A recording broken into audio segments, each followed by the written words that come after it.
Good morning and good afternoon, wherever you are, or good evening, based on which country, which county, or even which continent you are in today.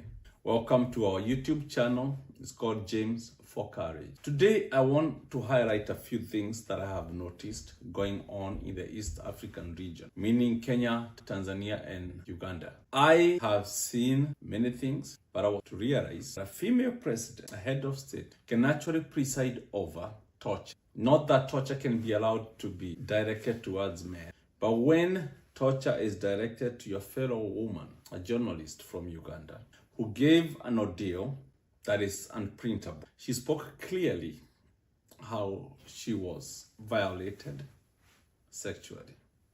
They picked me from a hotel I was in the hands of people that are supposed to protect citizens. But this person called thugs.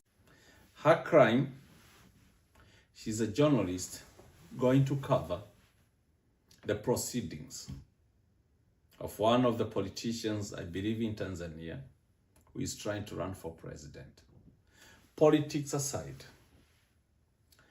as humans, as humanity, as people, we must speak loudly from our comfort zones and say, this is unacceptable.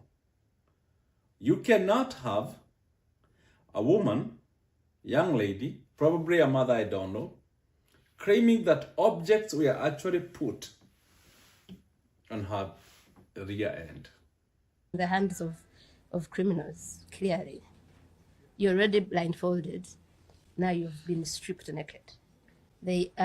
They are inserting something in your anus so bad, like so deep, that pain. The colleague, who is also a political activist in Kenya by the name Boniface Mwangi, also went through the same. 3 minutes after 6, some guy came who said he was from the state office or state security, and he started beating me up and blindfolded, and they told me to strip naked. When I stripped naked, they lifted me up and tied me upside down. There's a photo I saw online about what they did to us. It's in my bag. And then they started beating my feet. I was screaming so hard, I couldn't even, there was no tears coming out because of how painful it was. One of them said, put his hand in his mouth. So they put my hand in my mouth. And then they said, Wekamoto in my rectum, in my anus, and then started inserting objects. They insert objects and pull it out.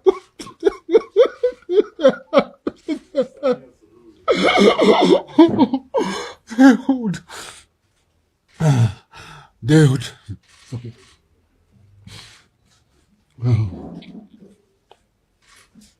They would put objects in my anus and then say you're feeling nice, say you're feeling good. Then you say Asante Samia. Say you're feeling nice, say you're feeling good, say Asante Samia. Then they would do that.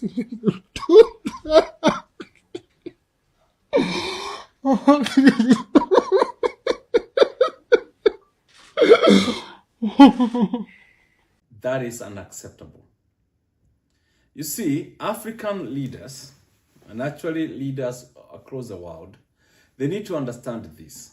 When you're in position of power, power has been actually been given to you by people.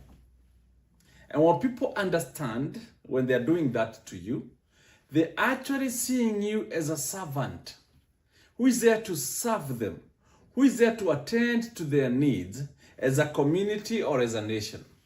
But when you turn around and now become a pain to the people, when you become a tyrant, when you cannot hear any dissenting voices to you, then people wonder what can they do.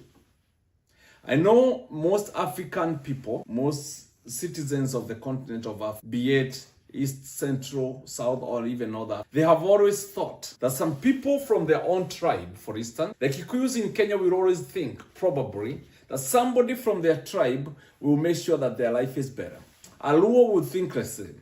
A Kalenjin, a Kamba would think the same. I'm of a different opinion. When it comes to civil rights and civil liberties, you actually don't have to have your brother, your niece, or your tribesmen, or your kinsmen ensuring that you enjoy those rights. No.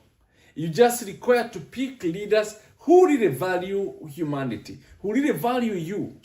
And that's why we have gone wrong from the 1960s, 1970s, 1980s, and 1990s. And even right now in the year 2025, we still go wrong thinking that tribalism is the one who's going to solve that. Going back to the story in Tanzania, the president of Tanzania, being a woman, must know that mothers are expected to behave in a certain way by nature.